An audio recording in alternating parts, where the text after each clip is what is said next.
છેલ્લા એક અઠવાડિયાથી મેઘરાજા મહેરબાન થયા હતા. રાજ્ય અને દેશમાં ઘણા બધા એવા વિસ્તારો હતા કે જળમગ્ન થયા છે, નદી નાળા છલકાયા છે. આ બધાની વચ્ચે હવે કઈ સિસ્ટમ સક્રિય થવાની છે, જે વાદળો ગુજરાત પર હતા તે કઈ તરફ ગયા છે, તેના વિશે જ વાત કરીશું. નમસ્કાર, ગુજરાત BS9 TV ન્યૂઝમાં વેધર એનાલિસિસ સાથે હું છું ભગવતી વિસાવડિયા. છેલ્લા કેટલાય દિવસથી આપણે જોઈ રહ્યા છે કે ધોધમાર વરસાદ બાદ હવે રાહતના સંકેત જોવા મળી રહ્યા છે. ભારત હવામાન વિભાગ એટલે કે IMD ની તાજી આગાહી મુજબ જો વાત કરીએ તો ભારે વરસાદની શક્યતા હવે નહીવત દેખાઈ રહી છે. આજથી રાજ્યમાં ક્યાંય પણ ભારે વરસાદની આગાહી નથી. 8 ઓગસ્ટ સુધી રાજ્યમાં માત્ર છૂટાછવાયા વિસ્તારોમાં હળવાથી મધ્યમ વરસાદ અને ગાજવીજની સંભાવનાઓ વ્યક્ત કરવામાં આવી છે. છેલ્લા 24 કલાક બાદ ભારે વરસાદમાં ઘટાડો થયો છે. દક્ષિણ પશ્ચિમ રાજસ્થાન અને આસપાસના વિસ્તારમાં નીચા દબાણનો વિસ્તાર યથાવત છે.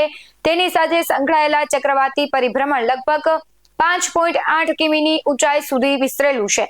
આ ઉપરાંત દક્ષિણ પશ્ચિમ રાજસ્થાનથી ઉપ હિમાલય, પશ્ચિમ બંગાળ અને સિક્કિમ સુધી ટ્રફ સક્રિય છે, જ્યારે દક્ષિણ ગુજરાતથી ઉત્તર કેરળ સુધી ઓફશોર ટ્રફ પણ યથાવત છે.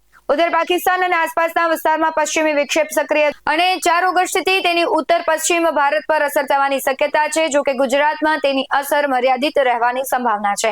આજે ક્યાં વરસાદ પડી શકે તો કે આજે સવારથી છે આવતીકાલ સુધી રાજ્યના અનેક એવા જિલ્લાઓ છે જ્યાં હળવાથી મધ્યમ વરસાદની શક્યતા છે. ઉત્તર અને મધ્ય ગુજરાતના વિસ્તારોની વાત કરીએ તો બનાસકાંઠા, પાટણ, મહેસાણા, સાબરકાંઠા, ગાંધીનગર, અરવલ્લી, ખેડા, અમદાવાદ, આણંદ, પંચમહાલ, દાહોદ, મહીસાગર જિલ્લામાં કેટલાક સ્થળોએ હળવાથી મધ્યમ વરસાદ પડી શકે છે. દક્ષિણ ગુજરાતની વાત કરીએ તો વડોદરા, છોટાઉદેપુર, નર્મદા, ભરૂચ, સુરત, ડાંગ, તાપી, નવસારી, વલસાડ તેમજ દમણ, દાદરા અને નગર હવેલીમાં પણ છૂટાછવાયા સ્થળોએ વરસાદની આગાહી છે. સૌરાષ્ટ્ર અને કચ્છના ભાગોની વાત કરવામાં આવે તો રાજકોટ, જામનગર, સુરેન્દ્રનગર, પોરબંદર, જુનાગઢ, અમરેલી, ભાવનગર, મોરબી, દેવભૂમિ દ્વારકા, ગીર સોમનાથ, બોટાદ, કચ્છ અને દીવમાં પણ અલગ અલગ સ્થળોએ હળવાથી મધ્યમ વરસાદ વરસી શકે છે.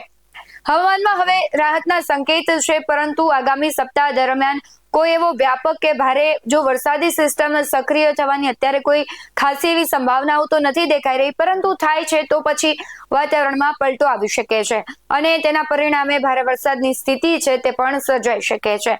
મોટાભાગના વિસ્તારો છે કે ત્યાં સામાન્યથી મધ્યમ વરસાદનું વાતાવરણ રહેશે. ગુજરાતમાં છેલ્લા કેટલાક દિવસોથી ખાબકેલા સાર્વત્રિક અને ભારે વરસાદ બાદ હવે રાજ્યમાં વરસાદનું જોર ઘટવાનું છે. મેઘરાજાએ મોટો વિરામ લીધો છે. હવામાન વિભાગના જણાવ્યા મુજબ આગામી 5 દિવસ સુધી રાજ્યમાં ભારે વરસાદની કોઈ સંભાવનાઓ ખાસી દેખાઈ નથી રહી, જેના કારણે લોકોને રાહત મળી શકે છે. રાજ્યના મોટાભાગના વિસ્તારોમાં વાદળછાયું વાતાવરણ પણ રહેવાની સંભાવનાઓ છે. છેલ્લા 24 કલાક દરમિયાન રાજ્યના 226 તાલુકામાં સામાન્યથી હળવો વરસાદ નોંધાયો. આ સમયગાળા દરમિયાન રાજ્યના તમામ તાલુકાઓમાં છૂટોછવાયો વરસાદ નોંધાયો હોવાના અહેવાલ છે. જોકે સૌરાષ્ટ્રના કેટલાક વિસ્તારોમાં હજુ પણ મેઘાવી માહોલ યથાવત છે, જેમાં રાજકોટમાં છેલ્લા 24 કલાકમાં સૌથી વધુ 2.72 ઇંચ જેટલો સારો વરસાદ નોંધાયો, જેનાથી વાતાવરણમાં ઠંડક પ્રસરી છે. હવામાન નિષ્ણાંતોના મતે આગામી દિવસોમાં રાજ્યભરમાં વરસાદનું જોર નબળું પડતા ખેડૂતો અને સામાન્ય નાગરિકોને રાહત મળશે. જોકે ભેજવાળા વાતાવરણ અને વાદળછાયા જે માહોલમાં ઉકળાટ પણ અનુભવાઈ શકે છે.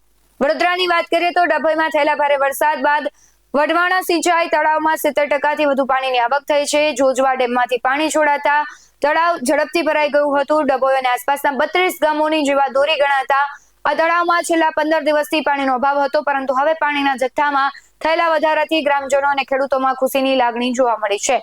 વરસાદ બાદ સર્જાયેલા મનમોહક પ્રાકૃતિક વાતાવરણને નિહાળવા માટે મોટી સંખ્યામાં સહેલાણીઓ પણ વઢવાણા તળાવ ખાતે પહોંચી રહ્યા છે.